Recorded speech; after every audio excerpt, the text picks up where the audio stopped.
Crawfie's story takes place against the most amazing background of historical events.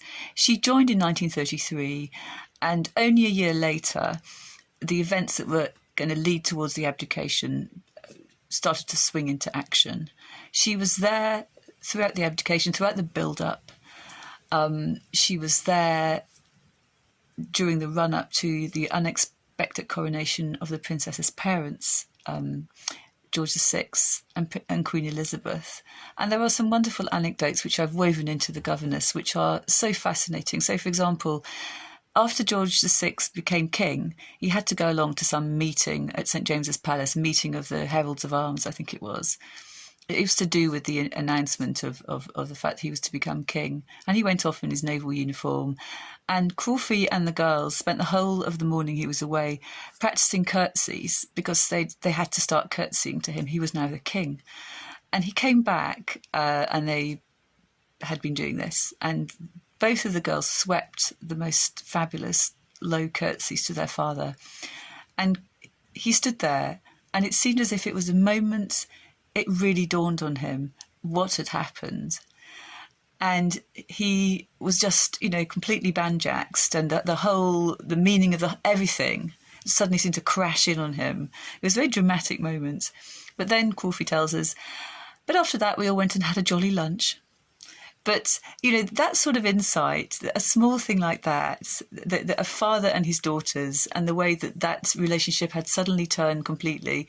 Elsewhere, I've got the wonderful chapter of Margaret being really happy that she was going to be the daughter of the king, and Lilibet being much more doubtful about it.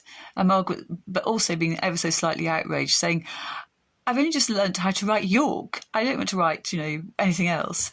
So it's interesting and funny to see, and moving to see this huge historical event from the point of view of little girls. And when they moved to Buckingham Palace, which they had to do obviously when George and Elizabeth became the monarchs, it really was a complete wreck. And of course, when George VI and Queen Elizabeth became the king and queen, it was in the wake of the abdication, which had been a seismic shock for the people of Britain. I mean, right up until the last minute, most of them had no idea what was happening. So the fact that this beloved, this idolised figure had walked away from the throne for this woman who none of them had ever heard of up to that point was the most seismic shock. And the royal family took a massive hit in popularity as a result of that. There was a great lack of trust in them, lack of confidence in them, lack of belief in them. It was a bad moment for the monarchy. It was a really wobbly period.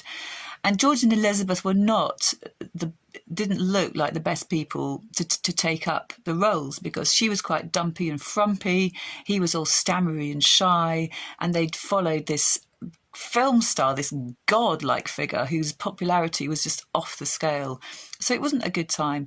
And Buckingham Palace reflected something of this. It was a kind of metaphor for the state of the monarchy itself, because it was all crumbly, it was falling apart, really rotten. And in Crawfie's bedroom, the pelmet attaching the curtains and the rest of it to her windows just fell down, and it nearly killed her. So she just collapsed. And going into her bathroom one day, she found herself staring at this enormous mouse sitting on her bath towel. So it really wasn't very glamorous.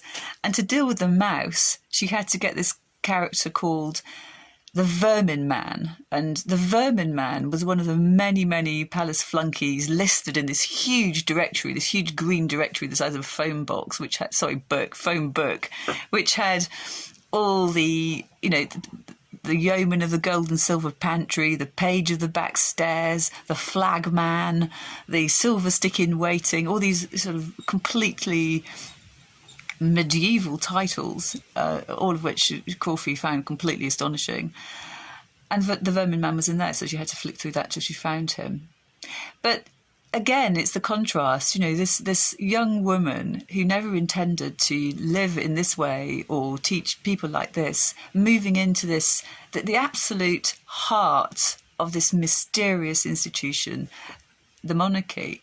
And it's the fact that she was one of the few people who'd lived with the almost equal terms. So not really like a servant, not really like a butler or a maid. This is someone who was really on their level almost, because she was directly communicating with the children as a teacher. So she was very much a respected figure. Slightly in the royal in the hierarchy of a palace or of a stately home or any kind of grand home of the time, she sort of occupied a sort of strange limbo between upstairs and downstairs. But as far as the Windsors were concerned, she was one of the family, and so she saw things as they did.